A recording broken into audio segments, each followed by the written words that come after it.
ஹெல்த்தியான breakfast recipe அது எப்படி செய்கிறதுன்னு பார்க்கலாம் வாங்க. கம்பு மாவில் கம்பு தோசை மிக்ஸ் உங்களுக்கு ஆல்ரெடி வீடியோ போட்டிருக்கேன். நான் கம்பு தோசை மிக்ஸ்லேயே அடை செய்ய போகிறேன். நான் அது எப்படி செய்கிறதுன்னு பார்க்கலாம் வாங்க. அதே மாவு தான் கொஞ்சம் திக்காக பிசைஞ்சிக்கணும். நான் தேவையான அளவு மாவு எடுத்துகிட்டு அதில் உப்பு போட்டுக்கலாம். உப்பு போட்டுட்டு இதுக்கு ஒரு தாளிப்பு மாதிரி ஒன்று போட்டுக்கணும். நல்லா ஒரு 3 ஸ்பூன் அளவுக்கு எண்ணெய் விடணும். 3 ஸ்பூன் அளவுக்கு எண்ணெய் விட்டுட்டு கடுகு, உளுத்தம்பருப்பு, கடலைப்பருப்பு, சீரகம் எல்லாம் போட்டு நல்லா செவக்க வறுத்துடணும். அதாவது கோல்டன் கலரில் வரணும் அந்த பருப்புலாம். அப்போ தான் நம்மளுக்கு அந்த அடையில் சாப்பிடும்போது ரொம்ப நல்லா டேஸ்ட்டாக இருக்கும். பச்சை மிளகா, கருவேப்பிலை, காரத்துக்கு நான் பச்சை மிளகா தான் போட்டேன். அதேமாதிரி பச்சை மிளகா, கருவேப்பிலை போட்டுட்டு வெங்காயம், இப்போ ஒரு பெரிய வெங்காயம் நல்லா பொடியாக கட் பண்ணி போட்டாச்சு. இதில் நல்லா வதக்கணும்.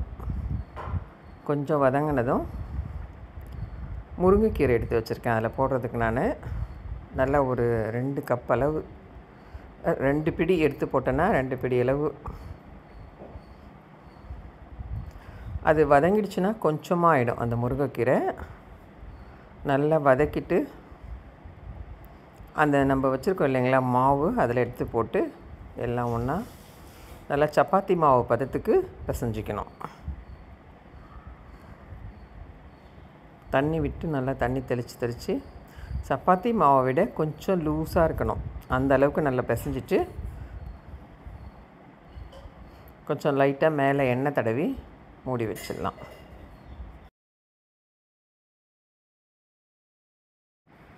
நல்லா உருண்டை பண்ணி ஒரு வாழை இலையில் லைட்டாக எண்ணெய் தடவிக்கலாம். எண்ணெய் தடவிட்டு தோசை கல் வச்சுட்டு நம்ம அப்படியே ஒன்று ஒன்றா போட்டு எடுத்துக்கலாம். நல்லா ஹெல்த்தியான பிரேக்ஃபாஸ்ட் இது. மார்னிங் கல்பனாஸ் ஃபுட்ஸில் கம்பு தோசை மிக்ஸ் உங்களுக்கு ஆல்ரெடி வீடியோ போட்டிருக்கேன். நான் அதே மாவில் தான் கம்பு மாவில் அடை. இது நல்லா முருங்கைக்கீரை, வெங்காயம் அதெல்லாம் போட்டிருக்கிறதால நல்லா ஹெல்த்தியான ஒரு பிரேக்ஃபாஸ்ட். ஒரு கம்பே நல்லா ஹெல்த்தியானது தான். இது மார்னிங் பிரேக்ஃபாஸ்ட்டுக்கு சாப்பிட்டோம்னா நம்மளுக்கு சட்டுன்னு பசி கூட எடுக்காது. நல்லா ஒரு ஹெல்த்தியான ஒரு பிரேக்ஃபாஸ்ட் இது. அந்த மாதிரி ஓட்டை போட்டு போடலாம், ஓட்டை போடாமலேயும் போடலாம். ஓட்டை போட்டால் அங்கங்கே கொஞ்சம் நல்லா மொறுமொறுன்னு நல்லா டேஸ்ட்டாக இருக்கும். ஒன்று நான் அப்படியே இது போடுறேன் பாருங்கள்.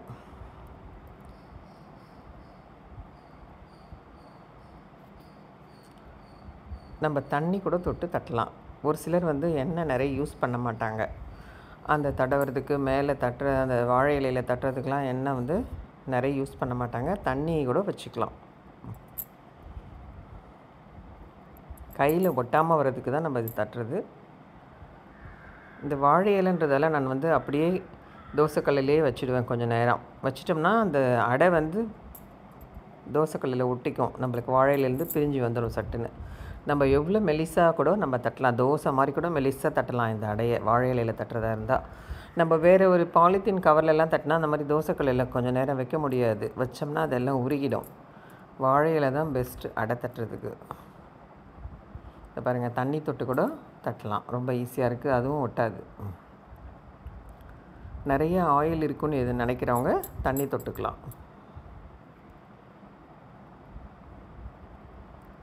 வீட்டில் சின்ன பசங்க குழந்தைங்களாம் இருந்தால் குட்டி குட்டியாக கேட்பாங்க இல்லைங்களா, அது மாதிரி குட்டியாகவும் செய்யலாம். சின்ன சின்னதாக கூட ரெடி பண்ணிக்கலாம். நம்ம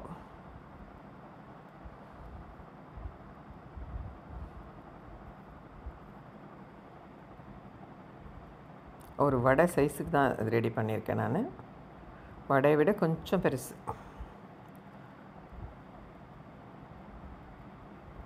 சின்னதாக செய்து சாப்பிட்டா அது ஒரு டேஸ்ட்டு ரொம்ப நல்லாயிருக்கும்.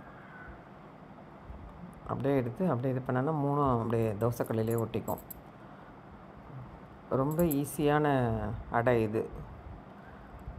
மாவு இந்த அடை மாவு வேணுன்றவங்க ஸ்க்ரீனில் தெரிகிற நம்பருக்கு வாட்ஸ்அப்பில் ஆர்டர் போட்டுக்கலாம். இது தோசையும் போட்டுக்கலாம், அடையும் போட்டுக்கலாம். தோசைக்கு கொஞ்சம் நேரம் புளிக்கணும், அடைக்கு புளிக்க தேவையில்லை.